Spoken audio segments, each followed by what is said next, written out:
You're listening to a podcast by Way Collective, a contemplative community for love and liberation in Santa Barbara, California. This recording was the conversation starter at our first Advent Dinner and Dialogue gathering on December 4th, 2024. Thanks for tuning in. Well, friends, welcome to our first week of Advent conversations. I personally can hardly believe that Advent's even upon us. It feels like I was just trick-or-treating with my kids a couple weeks ago for Halloween, and yet here we are.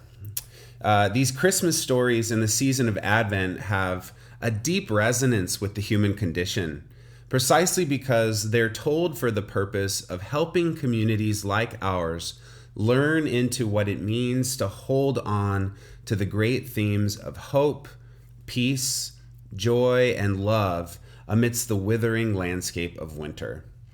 As the sun sets a bit earlier and darkness enshrouds the chilling terrain, the creeping deep winter colds hearken us back to when our ancestors would also have to make it through this difficult season, holding on to whatever light and purpose they could. And particularly, the Christmas stories in the scriptures, or birth narratives as they're often called, were actually written in dark times as well. Have you ever wondered where these stories have come from? They're not in the earliest texts in the Christian Testament, but rather are really only in two of the latest dated texts in the whole Christian Testament. These stories were actually written during the time after Jerusalem had fallen to Roman takeover, and the Jewish people who made up a lot of Jesus' followers at the time were dispersed and were not allowed to bring themselves back to their holy city of Jerusalem for decades. So when we think of Christmas, we have to understand why they told these stories during that specific time.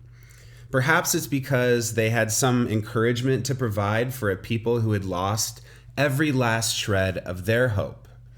Has there been a time over the past few years where you have felt like all hope was abandoned or lost? Hope for an end to the pandemic? Hope for a sustainable planet? Hope for an election to go your way? Hope for the ceasing of violence, hope for the end of homophobia, transphobia, racism, sexism, or you name it, hope for the end of hate and separation, hope for the equitable income for all, hope for unity amidst differences. The stories of Christmas were set in these days when the people who would have been hearing them couldn't believe a turnaround was possible, where they couldn't believe that the peace they were promised could ever be a reality. In short, these stories were set in a time of hopelessness, a time of crisis. Does this sound familiar to any of you at all? If you have ever felt hopeless, then these stories are for you. These Christmas stories are not just for December, and they're not just for us tonight on this Wednesday night, although the metaphors of darkness, longing, and birth all make sense to be situated in winter. But the heart of their mythos, and remember that a myth is a story that is more than literally true, a story that is so true it can only be told in metaphor. I love that the great mythologist Alexander Campbell says that a myth is so true it will make you groan. The heart of the mythos of these stories hits at something that is always relevant. These stories are for anyone who needs encouragement during a time of hopelessness for all time. Dr. Barbara Holmes said that a time of crisis is often nature's way of forcing change or breaking down old structures, shaking loose negative habits so that something new and better can take place. I love this spin on a crisis. This idea that something is being shaken loose so that something new and better can take place. I love this not because it takes away human suffering or erases the tragedy of moments of crisis. It doesn't do that. But rather, I love it because it gives us a picture of a helpful orienting device in times of crisis. How are we to find hope in tumultuous times? Namely, by focusing on what newness is trying to break through. So first, I want to clarify what I don't mean by hope. There is a hope that is actually a false hope that the future can be different without changing the present. This is not real hope, but rather a false sense of positivity that ends up sort of upholding the status quo. The liberation theologian Miguel de la Torre says, and I think rightly, that this is a hope that is an illusion and is responsible for maintaining oppressive structures. But hopelessness, he says, is actually what leads to radical liberative praxis. So what is being illustrated for us here is that it's precisely in the moment of hopelessness that we come to know true hope, which is the possibility of real change and a new potential for personal or societal transformation. So these birth narratives in Matthew and Luke, but especially Luke's, tell us a story that is about more than hope. It's about an inbreaking reality to live into right in the midst of whatever times we find ourselves in. For instance, consider the familiar image that many of us know of the birth announcement of the angel to the shepherds watching over their flocks by night. If you're not familiar with this, maybe you have seen it in the Charlie Brown, Christmas movie. But we've all heard something about that, right? This year, I want to challenge us to think about hearing stories like this in a new light. Remember the time in which they were written. These are not throwaway details in the story. An author named Alexander Shaya asks, what if the author of Luke is saying that radiance is born in darkness? That the only place it can be born is in the depths of darkness? That the possibility of hope is still alive even in, no, especially in, the outcasts and the stigmatized, which is precisely who the shepherds were. And what if this coming radiance of hope is being birthed in us, in the place of our own inner outcasts, where we feel unworthy? Whatever that raw place in ourselves is, what if this is precisely the place where we need to make room to welcome a new radiance? And what if the birth of Jesus in these narratives is actually a proclamation of what has been true since the beginning of time? That the sacred comes in all its fleshiness, and thus we don't have to separate these things out, light and darkness, hope and hopelessness. But rather, these stories uplift the preciousness and dignity of holding the messiness of some new birth together. This fall, we spoke a lot about holding multiple truths. In our Sophia group, reading Do I Still, Talk to Grandma? And, in our fall series, as we endured the election, we talked about upholding our complexity as morally imperfect people. Perhaps the invitation of Advent is the invitation to go on a journey of unification, of not denying the hopelessness in order to be a person of hope, but rather letting the engine of hopelessness birth a new longing and possibility for a different kind of world within us.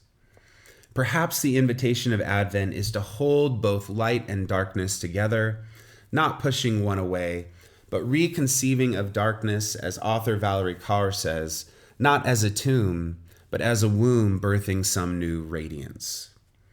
So in Advent, darkness and light are held together in a creative dance. This mystery is at the very heart of non-duality, or sometimes what we call both and thinking, that the most basic fact of our existence is this cycle of death and rebirth. This is a mystical perspective on the Christmas stories. Have you ever faced a time in your life that you were sure wouldn't get any better? A time when the gravity of a given heaviness in your life pressed down on you and wore down your ability to live into this mystery? I think it really is true that our bodies have to get used to this cycle enough times until we learn to, like many animals do in winter, to just give into it. I read these Advent stories with my kids every day during Advent, and we just read about the painted turtle who submerges itself without breathing for 6 months under a frozen lake. And the next day we read about the black bear who hibernates for months through winter, surrendering to the process of growing cubs inside her. But over the course of our lives, we sometimes have to learn this kind of surrender the hard way, don't we? One side of it is learning to let go and give in, while the other side is learning to welcome the new. But if you'll notice, they both require open hands, don't they? The mystery hidden in the fog of Advent is the pronouncement of a mystery at the very heart of our lives: loss and rebirth, struggle and victory, hopelessness and hope, despair and joy. In us, they all belong, if we can make enough space for them. A few weeks ago, Michael Kearney was visiting with us and spoke about finding a deep resilience in troubled times through our connection with nature. So the truths of Advent and Christmas are not dissimilar to this whatsoever. The invitation of this time of year is to discover a deep resilience within each of us that can weather any season of life. And I wonder if this resilience is where hope is born within us as well. The invitation of this time of year is to learn to bring together things that we would rather separate out. Let's not miss the obvious connection here that since the 4th or 5th century, the early Christians read these stories in the dead of winter. Why? Because some of them, especially in the northern Celtic regions, literally didn't know if they would make it through the cold. And so they read these Advent stories in order to give them the strength to make it through. Like us, they too were looking to encounter the resilience of some hope within them. They were longing to encounter within their body's memory their own ancestors who had made it through and had struggled for life and love and beloved community. And they needed to learn that this pattern was the very pattern that each of us are born into. So maybe the reality we need to hold on to here is that our very real resignations into hopelessness, our collective situations of despair and deep concern, they cannot extinguish or erase the call of Advent that reality is pregnant with the possibility of hope. Right here in the midst of whatever we're weathering, each of us have private and collective struggles that we're tangled up in, do we not? Life is not perfect. It's not a ladder of success to be climbed rung by rung. It's messy, but we are in it together. So we're invited to enact hope whenever and wherever we choose to huddle together in the cold of winter, share these stories, and pursue the burgeoning horizon of living in love and working for liberation together. Let's chat about this.